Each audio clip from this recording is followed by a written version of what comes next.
Hi, my name is Catarina Caruso. I'm Savannah Duff. I'm Isabella Ramirez. I'm Jenna and we are a part of the Sunset region of HOSA and our chapter is at Fort Myers High School.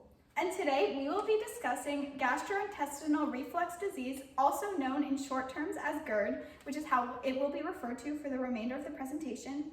And this occurs when the cardiac sphincter relaxes at the wrong time, leading to the upflow of gastric juices into the esophagus. And this is an issue all around the world. And GERD occurs with frequent acid reflux, and some very severe symptoms cause the gastric juice to travel past the esophagus into the larynx and pharynx, leading to damage to the airways. And recent research suggests that instead of hydrochloric acid within the gastric juices causing damage to the esophagus, the enzyme pepsin is actually causing the damage. Pepsin works by catalyzing the reactions that digest proteins into polypeptide chains within the lining of the esophagus, causing irritation.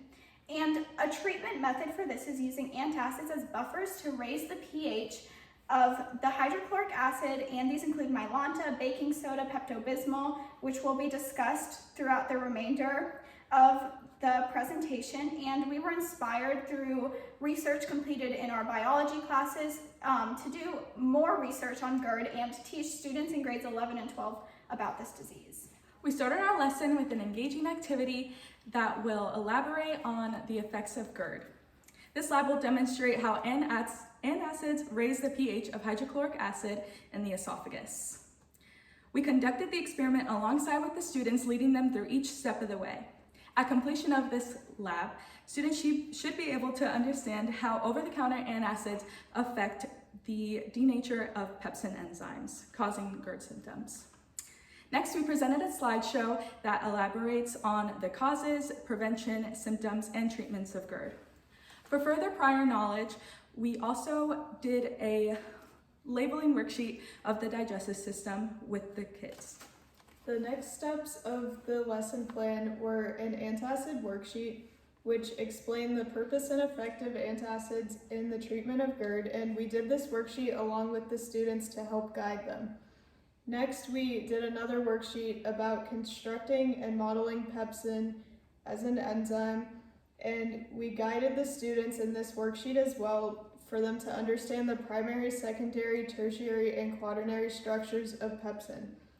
Last, we made a Kahoot quiz, and in this quiz, we reinforced the lesson and we checked if the students understood what we taught them in the lesson. The students did very well on this quiz, and they had around a 90% accuracy rate, and this showed that our lesson was extremely effective in teaching about GERD.